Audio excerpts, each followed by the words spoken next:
안녕하세요. 오늘은 많은 분들이 궁금해하시는 연구실을 잘 선택하는 방법에 대해 말씀드리려 합니다.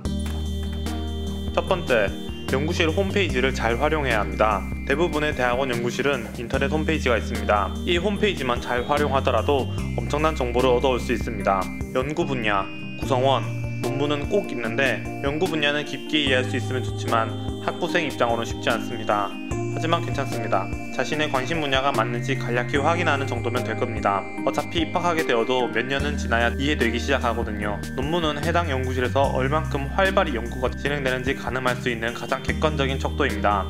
논문의 저자는 학생 1, 학생 2, 학생 3, 교신저자 1, 교신저자 2의 순서로 기록합니다. 여기서 제1저자는 학생 1이며 학생 1의 지도교수는 맨 끝에 교신저자 2로 들어가게 됩니다. 따라서 지도교수가 교신저자로서 가장 끝에 있으면서 1저자는 해당 연구실에 대학원생이 있는 논문이 1년에 몇 편이나 나오는지 보면 됩니다.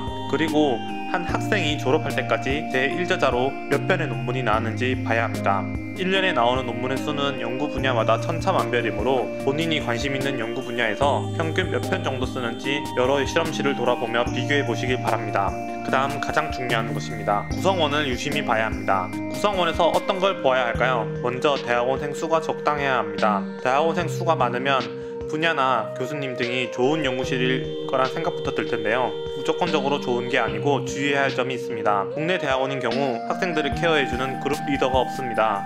즉 15명이 넘는 연구실이라면 지도교수 1명이 15명이 넘는 대학원생을 모두 신경 쓸 수 없으므로 생존 경쟁을 해야 할 확률이 매우 높다는 뜻입니다. 대신 포닥이 대학원생을 케어해주는 경우도 있긴 합니다만 랩 바이 랩, 포스닥 바이 포스닥입니다. 반대로 연구실 구성원이 5명 안쪽이면 그만큼 교수님과 디스커션할 기회도 많고 연구의 진척이 빨라질 것입니다. 그런데 또 학생이 너무 적으면 뭔가 깨름칙합니다. 저 연구실은 무슨 문제가 있어서 학생이 적은 것인가? 물론 교수님께서 생각하시는 적정 인원이 소수이기 때문에 몇 명 이상 받지 않아 학생이 적은 랩도 있습니다. 여러 케이스가 존재하기 때문에 확실히 말씀드리기가 어렵습니다.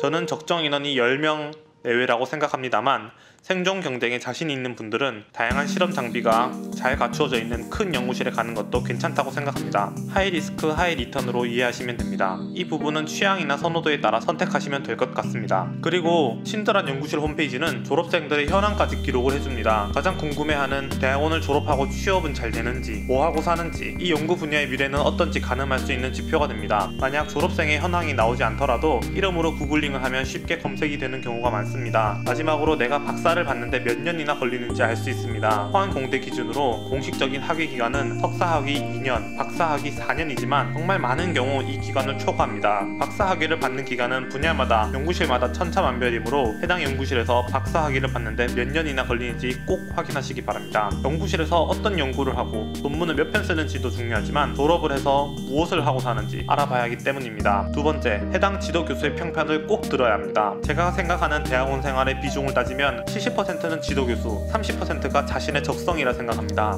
아무리 적성에 맞지 않고 연구생활이 힘들더라도 지도교수가 잘 이끌어주고 사회 부조리 없이 연구실을 잘 운영한다면 견딜만 하다 생각합니다. 사실 요즘 사회생활은 다들 힘들 테니까요. 그만큼 지도교수만 잘 만난다면 70% 이상은 성공한 셈입니다. 김박사넷, 학교 선배, 교수 등 수단과 방법을 가리지 않고 가고자 하는 연구실의 지도교수 평판을 꼭 들어야 합니다. 저 같은 경우는 장점보단 단점을 들으려고 노력했습니다. 사회생활을 하면서 일을 때려치고 싶을 때는 일에 장점이 없어서가 아니라 하나의 치명적인 단점 때문에 그만두는 경우가 많다고 생각합니다. 예를 들어 그 교수는 논문도 잘 쓰고 연구도 활발하고 인건비 지급도 좋은데 무섭다라는 평가가 있을 때 그만두는 학생의 대부분은 교수의 인성 때문에 그만둡니다. 평판은 학부생에게 듣지 말고 대학원생에 들어야 합니다. 자신의 대학원생에게는 악마이지만 학부생에게는 천사인 교수가 굉장히 많습니다. 이 실험실은 인원이 많은데 단순히 인기가 좋은 것 때문인지 중도 포기가 많아서 많이 뽑는 것인지 저 실험실은 인원이 적은데 너무 별로인 랩이기 때문인지 교수님께서 의도적으로 작게 운영을 하시는 건지 등 지금 경험하고 있는 혹은 경험했던 사람들이 가장 잘 알 것입니다. 마지막 세 번째, 연구 참여를 해보는 것이 가장 좋습니다. 백문이 불여일견이라고 하죠. 가능하기만 하다면 진학하고자 하는 연구실에 연구 참여를 하는 것이 가장 좋습니다. 포항공대의 경우 타대생들도 경험해볼 수 있도록 서프 워프 제도가 있습니다. 원하는 교수님의 연구실이 아니더라도 비슷한 분야 연구실이 있다면 적극 활용하시면 좋을 것 같습니다. 연구 참여 기간 동안 연구를 이해하는 것도 하나의 목적이지만 더 중요한 것은 대학원 생활이 어떤 것인지, 해당 연구실의 분위기는 어떤지, 미팅 분위기는 어떤지, 지도 교수가 학생을 대하는 태도는 어떤지 등 분위기를 파악할 수 있는 귀중한 기회입니다. 좋은 연구실을 고르기 전에 대학원 진학은 얻는 것만큼 잃는 것이 많기 때문에 손익 계산이 반드시 필요하다는 것을 한 번 더 강조하고 싶습니다. 여러분의 연구실 선택에 조금이나마 도움이 되었으면 좋겠습니다. 혹시 궁금한 점 있다면 댓글로 남겨주세요. 감사합니다.